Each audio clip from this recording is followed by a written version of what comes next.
Na continuidade, vamos tratar dos crimes licitatórios. Vejam, até agora falamos das sanções, né? Sanções administrativas aplicadas pela administração pública. Agora nós vamos falar dos crimes licitatórios.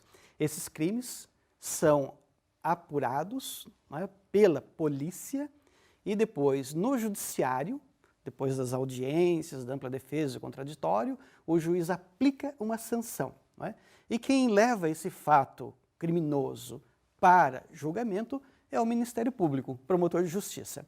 A respeito desse tema, nós já tivemos uma participação do querido professor Paulo Borges, lá do campus de Franca, que é promotor de justiça, professor de direito penal no curso de Direito de Franca.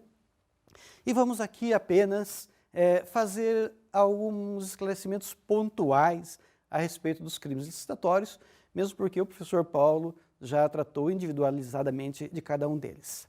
Aqui, preciso dizer que, quando se fala, a partir do artigo 89, dos crimes licitatórios, em algumas situações aplica-se apenas ao servidor, em outras situações aplica-se ao servidor e ao contratado, ou em outras situações apenas ao contratado. Vamos ver especificamente cada uma delas, mas antes de analisar os pontos principais de cada um desses artigos, eu queria lembrar o seguinte, que em todos estes crimes do processo licitatório, eles exigem uma figura que nós chamamos dolo. Não é? Dolo, numa linguagem muito simples, significa a vontade livre e consciente de atingir um determinado resultado. Portanto, se o indivíduo, querendo um determinado resultado, ele agride uma pessoa, não é? Ele agiu com dolo. Nós temos, do outro lado, os crimes culposos. Em uma síntese bem apertada e de uma forma muito simples, nós poderíamos dizer que os crimes culposos são aqueles que ocorrem em razão do agente atuar com negligência, imprudência ou imperícia. Ou seja, ele não quer o resultado, ele não assume o resultado, mas o resultado ocorre em razão da sua conduta culposa, por negligência, imprudência ou imperícia. Aqui, nos crimes do processo de licitação, se exige a conduta dolosa, ou seja, o agente administrativo, o agente público, a autoridade, deve agir com ânimos de alcançar aquele resultado. Porque se ele agiu com culpa, não existe previsão legal para puni-lo. Não é? Então vamos destacar, dentre esses artigos, algumas condutas que são passíveis de punição. Não vou falar aqui do tempo de pena, não é? De cada um deles. Vou apenas me referir a situações fáticas que ensejariam uma conduta criminosa. A primeira delas, e que chama a atenção, é quando a autoridade promove um processo licitatório com dispensa ou inexigibilidade fora daqueles casos autorizados por lei. Não é? É por isso que, mais uma vez, não é? Sempre que a autoridade estiver no procedimento licitatório de dispensa ou da inexigibilidade, a assessoria jurídica deve se manifestar a respeito da legalidade desse procedimento. Por quê? Se existir alguma ilicitude, o servidor vai ser responsabilizado criminalmente. Outra questão, e agora nós já estamos no artigo 90, é frustrar ou fraudar, mediante ajuste, combinação ou qualquer outro expediente, o caráter competitivo do certame. Claro, aqui, além de frustrar o caráter competitivo do certame, a própria norma ainda exige uma outra conduta, ou seja, com o intuito de obter para si ou para outrem alguma vantagem ilícita. Né? Portanto, frustrar ou fraudar mediante ajuste ou combinação o procedimento licitatório só será crime, não é? Quando frustrar o caráter competitivo do certame e quando existir, na verdade, um intuito de obter para si ou para outrem, não é, alguma vantagem no certame. Outra questão importante que eu faço destaque é chamada advocacia administrativa lá no direito penal. E aqui, no artigo 91, diz: patrocinar direta ou indiretamente interesse privado perante a administração, não é? Dando causa à instauração de licitação ou celebração de contrato, cuja invalidação vier a ser declarada depois pelo judiciário. Então, portanto, aqui, não é, quando a autoridade patrocinar direta ou indiretamente algum interesse particular, privado, perante a administração, isso também é crime. Portanto, se o particular, né, se o contratado tiver algum interesse, ele, através do seu advogado, é que deve acionar, que deve ir atrás. Não é? O próprio administrador, a autoridade, não deve tomar esta frente sob pena de incorrer em um ilícito criminal. A outra questão importante do artigo 92 é admitir ou possibilitar ou dar causa a qualquer modificação, né, ou vantagem, inclusive na prorrogação contratual. Lembra que falamos disso? Né? Inclusive na prorrogação contratual em favor do adjudicatário. Todas essas questões sem, claro, observância da lei. Por quê? Nós podemos admitir modificações, né, ou prorrogação contratual? Sim, claro. Mas quando? Quando a lei permitir. Porque se existir isso, essa prorrogação contratual ou alguma modificação, não é? E alguma vantagem, como, por exemplo, a repactuação de preços, fora da previsão legal, isso é crime. É por isso que eu enfatizo mais uma vez da necessidade de, nessas circunstâncias, buscar o parecer da assessoria jurídica. Não é? O pessoal da assessoria jurídica eu acho que não vai gostar muito, né? Porque tem muito trabalho, evidentemente. Mas a assessoria jurídica está posta na universidade, nas municipalidades, exatamente para isso, né? Para dizer, olha, a sua conduta, não é, está respaldada por lei, pode fazer. Né? Eu, como advogado da municipalidade, ou como advogado, como assessor jurídico da universidade, estou dizendo que pode fazer. Não é? E aí, o servidor, a autoridade, faz com segurança, né? Não com medo. Se tiver medo, já está complicada a situação. Né? É porque fez alguma coisa errada. Bem, nós temos uma outra situação que aí aplica-se só ao licitante. É aqueles verbos de impedir, perturbar ou fraudar a realização do procedimento licitatório. Não é? Esta situação, ela pode eventualmente estar ligada ao comportamento da autoridade, mas ela é muito mais comum por parte do licitante, não é? Perturbar o procedimento licitatório. E vocês poderiam perguntar, como que eu avalio, não é, essa perturbação do procedimento licitatório para que ela possa caracterizar um crime? Não é? Porque nós sabemos no dia a dia, não é, no procedimento licitatório sempre tem um licitante que fica exaltado, não é, que quer sair, quer abandonar, que, enfim, que fica muito exaltado. Não é? Às vezes até fala algum impropério. Não é? Portanto, a autoridade que está presidindo deve ter, na verdade, não muito equilíbrio, não é? Para avaliar com razoabilidade e com proporcionalidade se aquela perturbação ela é significativa para o andamento do procedimento licitatório. Não é? Porque se for apenas um desabafo, alguma coisa que não comprometa o andamento do certame, não é? A pessoa que está presidindo aquela sessão, ela pode falar, olha, vamos nos conter, né? Vamos caminhar para a boa solução desse certame, né? Peço que o senhor tome uma aguinha, um café, né? Enfim, colocar panos quentes para minimizar a questão. Mas se for realmente uma perturbação realmente grave, não é? Deve suspender a sessão, anotar em ata, não é? Elaborar um boletim de ocorrência, instaurar o inquérito policial e depois disso vai para o judiciário para aplicar as sanções devidas. Não é?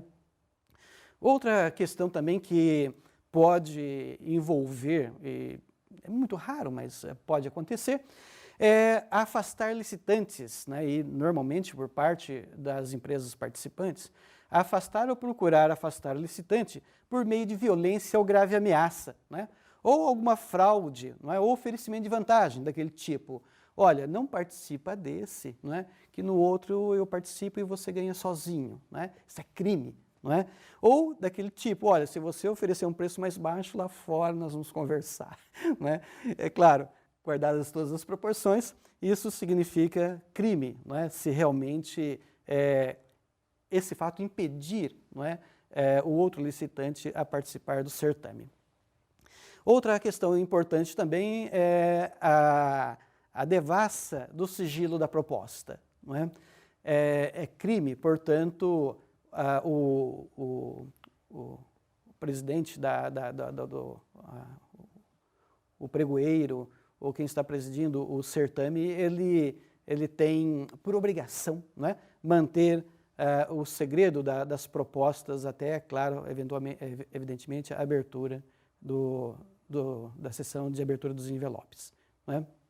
Bem, e finalmente o último crime, não é, elencado na lei de licitações é celebrar contrato com um profissional ou empresa declarado inidôneo.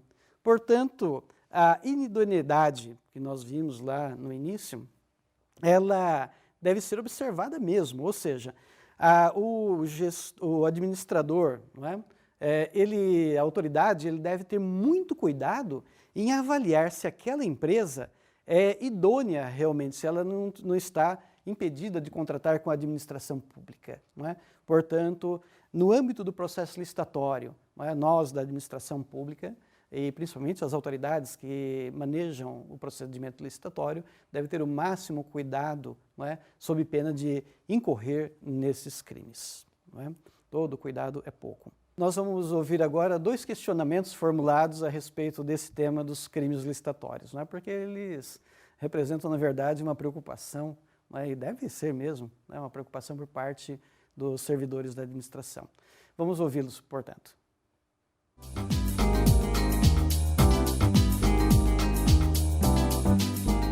Professor, gostaria de saber se o servidor responde por algum crime quando não tem intenção de prejudicar a administração ou favorecer o contratado.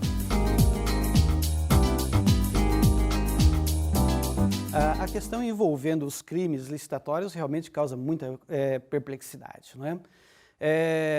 E é muito complexo. Nós já ouvimos, nesse sentido, o professor Paulo Borges, lá do campus de Franca, que explicou detalhadamente o funcionamento desses crimes. Mas a sua pergunta é a respeito da responsabilidade do servidor se ele atuar sem intenção de prejudicar a administração ou particular. Lembramos aqui mais uma vez que esses crimes do procedimento licitatório, eles são todos crimes dolosos, ou seja, para que o servidor ou para que o contratado incida nessa conduta criminosa, ele precisa ter a consciência de que está fazendo aquilo e que está atuando visando um determinado resultado. Porque se ele agir com negligência, com imprudência ou com imperícia, ou seja, de forma culposa, a sua conduta não incidirá nesses crimes. Claro que vai incidir em outras sanções, mas aí de natureza administrativa, até disciplinar no âmbito da administração, mas ele estará isento da conduta criminosa. Portanto, ele não responde por crime, mas pode responder por outras sanções, aquelas sanções que vimos há pouco, e inclusive sanções do procedimento administrativo disciplinar no âmbito da administração. Essa questão envolvendo os crimes licitatórios realmente é bastante complexa e demanda bastante inquirições. Vamos ouvir agora mais uma pergunta a respeito do tema.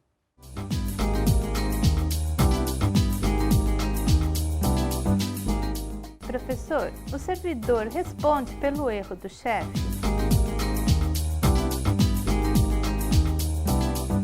A questão é muito interessante, não é? Se o servidor responde pelo erro do chefe, não é?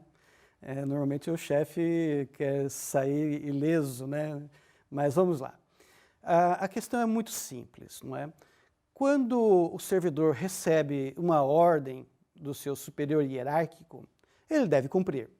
Mas para cumprir uma ordem do servidor hierárquico, o subalterno, o subordinado, ele deve avaliar se aquela ordem é legal. Em algumas situações ele não tem como aferir a legalidade, não é? E aí ele estará, portanto, isento de responsabilidade. Mas em outras situações que ele tem a obrigação de avaliar se aquela ordem é legal ou não, se ele cumprir uma ordem ilegal, ele responde juntamente com o seu chefe pela ilegalidade.